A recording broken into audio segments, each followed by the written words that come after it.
When a fire-rated door shows up on a door schedule, that rating is not being chosen at the door level. It's already coming from the wall assembly and the way the opening is required to perform under code. By the time it reaches the drawings you're working from, the opening has already been defined in terms of location, rating, and function. What's left is making sure that the door, frame, hardware, and any glazing all fit that requirement as a complete assembly. A fire-rated wood door isn't just a material selection, it's a defined opening with specific constraints that have to be met in the field and in submittals. Fire-rated wood doors typically show up in occupied, finished interior spaces where appearance and code performance both matter. Office corridors, classrooms, healthcare interiors, conference rooms, and administrative areas are common examples. The opening needs to meet a fire rating, but it also needs to match the architectural intent of the space it's serving. That combination is usually what drives the use of wood instead of steel in these locations. The specification is balancing two things at once: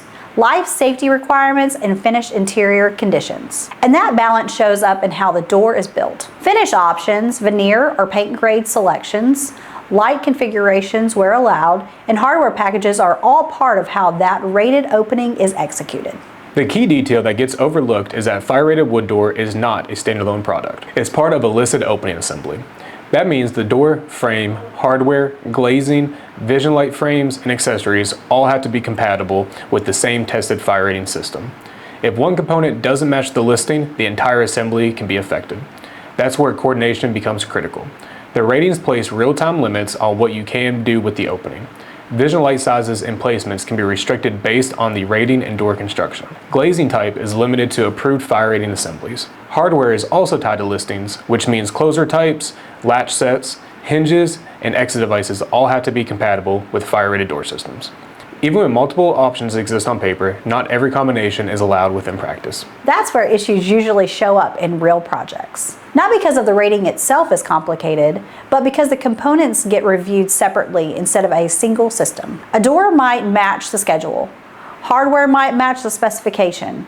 Glass might need to meet design intent. But if those pieces are not all part of a compatible rated assembly, it turns into a submittal correction instead of a straightforward approval. That's why fire rated openings are always reviewed as a complete system rather than individual parts. It's also important to understand what the specification is really telling you when a fire-rated wood door appears on a set of plans. It's not just saying this opening is rated, it's also saying appearance matters in this space. If the only requirement was fire separation, there are other systems that could meet that need. Wood shows up when the opening is part of a finished, occupied interior where the door still needs to align with the design of the space. That's why these openings are so common in areas people use every day. They're doing two jobs at once: meeting code and supporting the environment they're installed in. From a coordination standpoint, the goal is simple.